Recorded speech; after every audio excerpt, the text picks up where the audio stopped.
হরে কৃষ্ণ। সৃষ্টিকর্তা সর্বশক্তিমান কৃষ্ণই মহাপ্রভু। তো হ্যালো গাইস, আমি আজকে নিয়ে আসলাম এমন একটি ব্লগ যেটি আসলে আপনারা দেখলে মনোমুগ্ধকর হয়ে যাবেন। এটি মূলত আজকের ব্লগটি মূলত হচ্ছে আমাদের বাড়ির পাশেই ইসকন একটি মন্দির রয়েছে, যেটি আমি ফার্স্ট টাইম দর্শন করতে গেলাম। আর এই জায়গাটির নাম হচ্ছে গড়িয়া ইসকন মন্দির। এটি মূলত আমাদের বাড়ি থেকে 20 কিলোমিটার হবে। তো আসলে এখানে জায়গাটি দেখে এত ভালো লাগলো, আমি দীর্ঘদিন ধরে নাম শুনছিলাম এই জায়গাটির, যাওয়ার খুব ইচ্ছে ছিল। তো এবার ফাইনালি চলে আসলাম।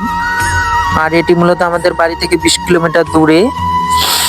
তো এখানে প্রভুর দর্শন পেলাম আর কি, ভগবান শ্রীকৃষ্ণের। তো মন্দিরের চারপাশে ঘুরলাম।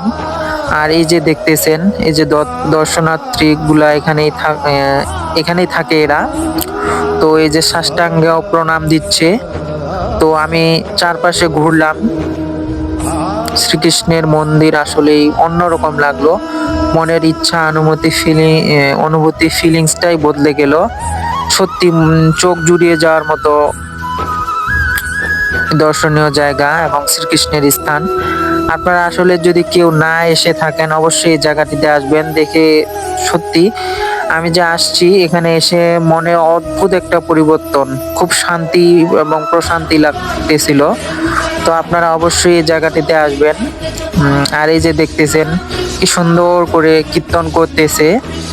আর এই যে আমার প্রিয় শ্রীকৃষ্ণ এবং শ্রী মা রাধা এবং আরো রয়েছে চৈতন্য মহাপ্রভু। তো এই যে দেখতেছেন কি সুন্দর প্রতিমা। তো কমেন্টে কিন্তু অবশ্যই জানাবেন কেমন লাগতেছে আপনাদের। এই যে দেখেন কি সুন্দর।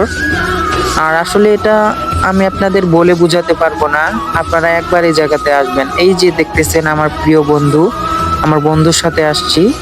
তো বন্ধু আমার মনের ইচ্ছা পূরণ করছে, এই জায়গাতে আসতে আমি দীর্ঘদিন ধরে চাইছিলাম। তো বন্ধু ফাইনালি আমাকে নিয়ে আসলো। আর বন্ধুরও খুব ইচ্ছে ছিল, তো দুইজনে ফাইনালি একসাথে চলে আসলাম। তো এই যে বাচ্চাগুলোকে দেখতেছেন, এরা কি সুন্দর করে এখানে আসলে বসে আছে এবং খুব সুন্দর করে এরা কীর্তন গাইতে পারে। চোখ জুড়িয়ে যাওয়ার মতো দৃশ্য, খুব ভালো লাগতেছে। আর আপনারা যদি এই জায়গাতে না এসে থাকেন, অবশ্যই একটিবারের জন্য হলেও ঘুরে যাবেন, খুব ভালো লাগবে, মনে অনেক শান্তি লাগবে। তো যে যেখান থেকে আমার ব্লগটি দেখতেছেন, আজকের ব্লগটি দেখতেছেন, অবশ্যই চ্যানেলটা আমার সাবস্ক্রাইব করে দিবেন এবং অবশ্যই পাশে থাকবেন এবং সাপোর্ট করে সব সময় আমাকে সাপোর্ট দিয়ে সামনে এগিয়ে যাওয়ার সুযোগ করে দিবেন। আর কৃষ্ণ দর্শনে আসলে কেউ ভুলে যাবেন না। এই যে দেখতেছেন বাবারা এবং মায়েরা এখানে সুন্দর করে বসে আছে এবং এই যে এখানে প্রভু বসে আছেন। আপনারা তো অবশ্যই প্রভুকে চেনেন। তো আসলে অন্যরকম, এখানে দেখে মধ্যে জীবন্ত প্রভু। প্লিজ আপনারা অবশ্যই জায়গাটিতে এসে ঘুরে যাবেন। আর এই যে আরেক প্রভু এখানে শ্রীকৃষ্ণ মা রাধার জন্য ফুলের মালা গাঁথতেছেন। আর এই যে এই প্রভু তুলসী দেবীকে প্রণাম করতেছেন এবং চারপাশে প্রদক্ষিণ করতেছেন। আমি একটা অনুরোধই করব, আপনারা যদি এই জায়গাতে না এসে থাকেন, অবশ্যই একটিবারের জন্য আসবেন এবং শ্রীকৃষ্ণের দর্শন দিয়ে যাবেন। আসলে মন্দিরের চারপাশটা এত পরিষ্কার পরিচ্ছন্ন এবং চারপাশে এত সুন্দর একটা সুগন্ধি, সেখানে গিয়ে মনে হইলো যে আমি শ্রীকৃষ্ণের কাছেই আছি, পাশেই আছি এবং শ্রীকৃষ্ণের বৃন্দাবনে আছি। এই যে চারপাশে দেখেন কি সুন্দর দৃশ্য। তো ফাইনালি আমি মন্দির থেকে প্রণাম করে বেরিয়ে আসলাম। এখন আমি আপনাদের দেখাবো মন্দিরের চারপাশটা। এই যে দেখেন কি সুন্দর ডিজাইনের নকশা করা। আর এই যে পাশে দেখতেছেন এত সুন্দর সুন্দর ফুলের গাছ, সূর্যমুখী ফুল, আরো বিভিন্ন ধরনের ফুল রয়েছে।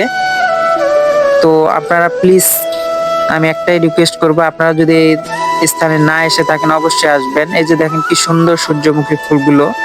তো এটা আসলে দিনের বেলা হলে খুব দেখতে ভালো লাগতো, এবং ভিডিওটাও দিনের বেলা হলে খুব সুন্দর লাগতো।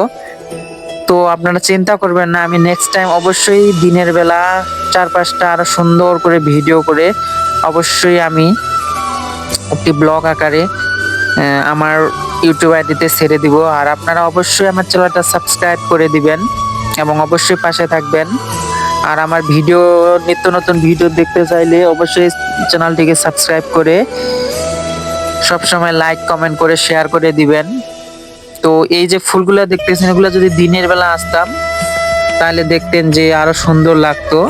আর দিনের বেলা ফুলগুলো খুব সুন্দর করে ফুটে থাকতো। তো ফাইনালি এই যে যাচ্ছি আমি মন্দিরের আরেক সাইডে, এখানে কিছু শ্রীকৃষ্ণ এবং আরো বিভিন্ন দেব দেবাদির মূর্তি বানানো হয়েছে। তো এই যে দেখেন শ্রীকৃষ্ণের কালীয় নাগ দমন এবং কালীয় নাগের মাথার উপরে চড়ে নৃত্য। আর এই যে আমার বন্ধু এখানে ছবি তুলতেছে। তো আসলে দৃশ্যগুলো দেখে এত সুন্দর লাগতেছে, মনে হচ্ছে আমি বৃন্দাবনে চলে আসছি। আর আমার বন্ধু এখানে পিক তুলতেছে। তো আপনারা কিন্তু অবশ্যই জানাবেন কেমন হয়েছে। আর এই যে স্বয়ং ভগবান শিব ভোলানাথ জিনার এখানে মূর্তি অঙ্কন করা হয়েছে, খুব ভালো লাগতেছে দেখে। তো পাশেই আরো দেখলাম এখানে আসলে চারপাশটাতে আরো কিছু আইটেম বানানো হবে সুন্দর করে, মন্দিরের কাজ আরো বাকি আছে। তো এই যে দেখেন শ্রীকৃষ্ণ কি সুন্দর করে, আসলে দেখে অন্যরকম লাগতেছে। তার পাশেই